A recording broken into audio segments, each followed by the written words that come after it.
Shalom Bapak Ibu Saudara yang dikasihi Tuhan.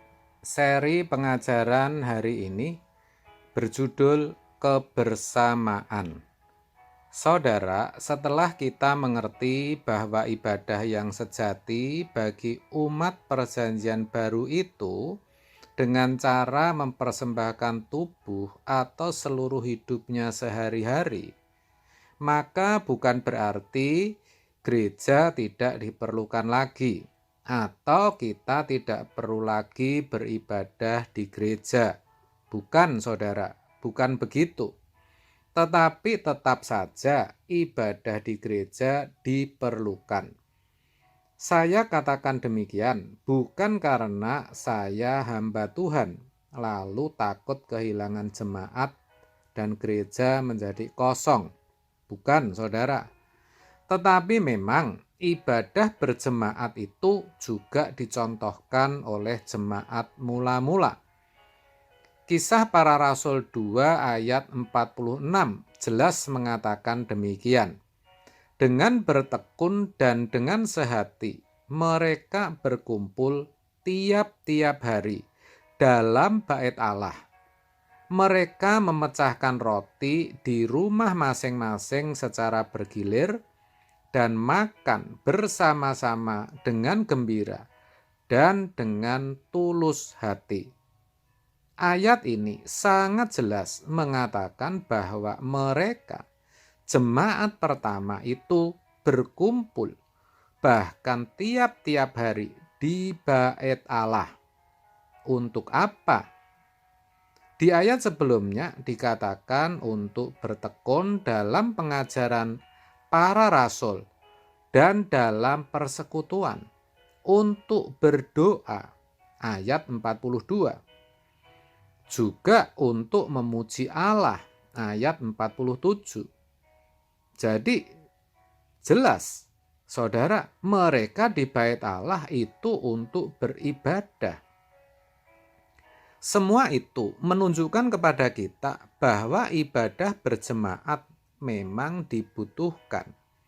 Jadi adalah salah kalau ada yang berpikir bahwa ke gereja sudah tidak perlu lagi karena Allah itu roh, menyembah Allah, beribadah kepada Allah itu dalam roh dan kebenaran.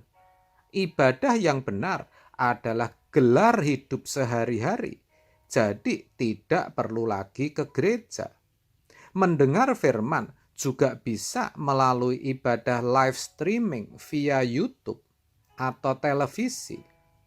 Saudara, itu semua benar, boleh, dan tidak salah. Tetapi ingat, itu tidak bisa menggantikan ibadah on-site atau ibadah tatap muka di gereja. Kenapa?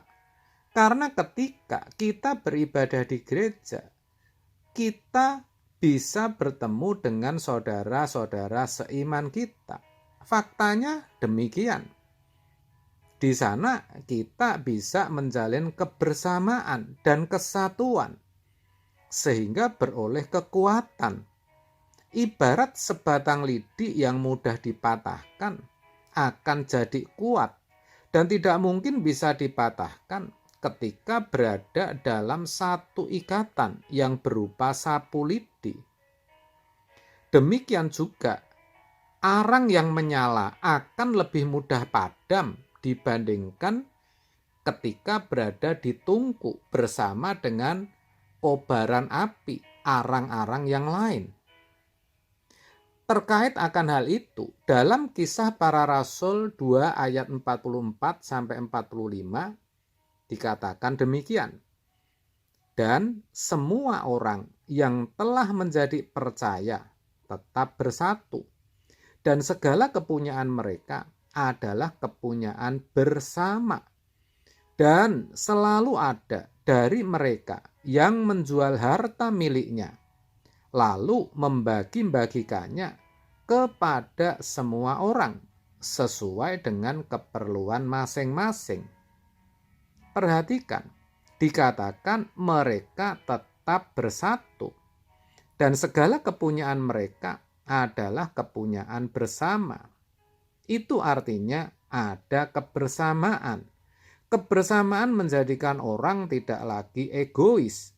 Sebaliknya bisa ikut merasakan apa yang dirasakan orang lain. Yang namanya simpati dan empati akan bertumbuh dalam kebersamaan. Tidak heran kalau ada yang sampai menjual harta miliknya demi dibagi-bagikan kepada yang membutuhkan. Itu jemaat pertama, saudara. Kita juga sama, kita tidak berbeda.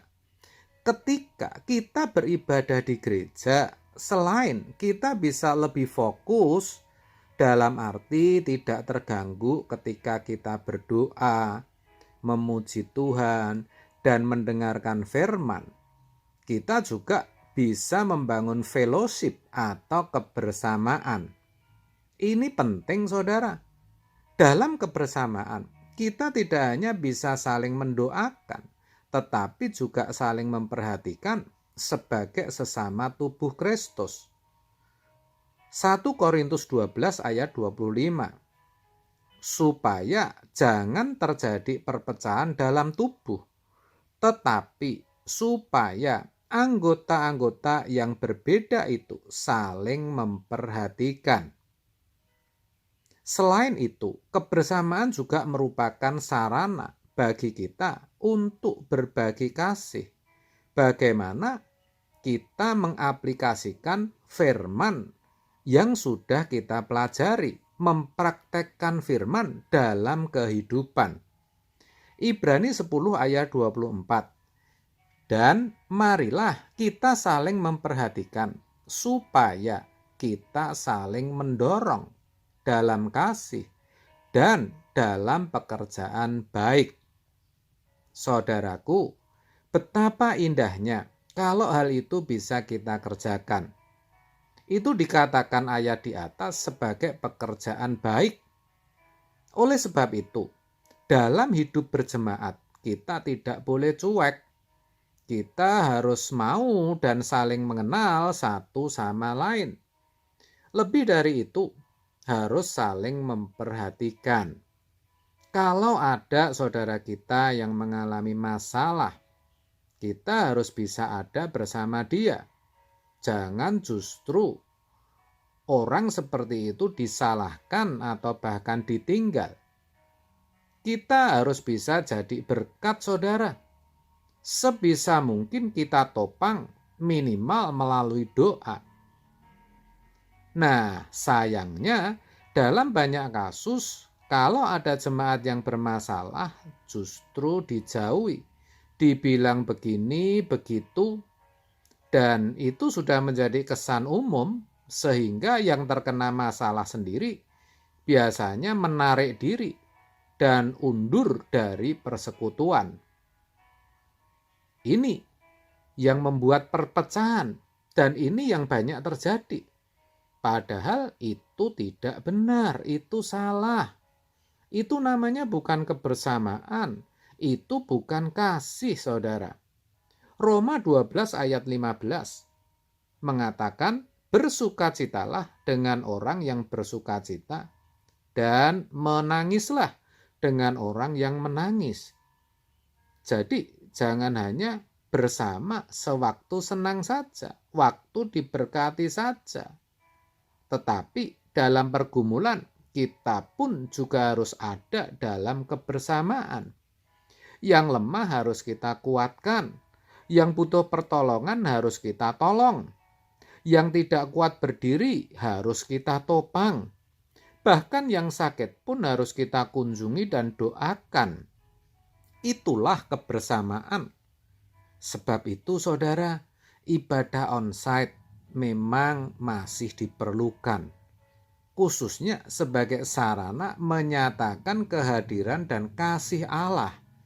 Jadi bagi saudara yang sampai sekarang belum ke gereja, padahal sehat dan bisa, mari saya ajak saudara bisa kembali hadir dalam ibadah bersama, supaya selain saudara bisa berfellowship, saling memperhatikan dan berbagi kasih, saudara juga bisa digembalakan dengan baik, sehingga kerohanian saudara tetap terjaga dan bahkan terus bertumbuh.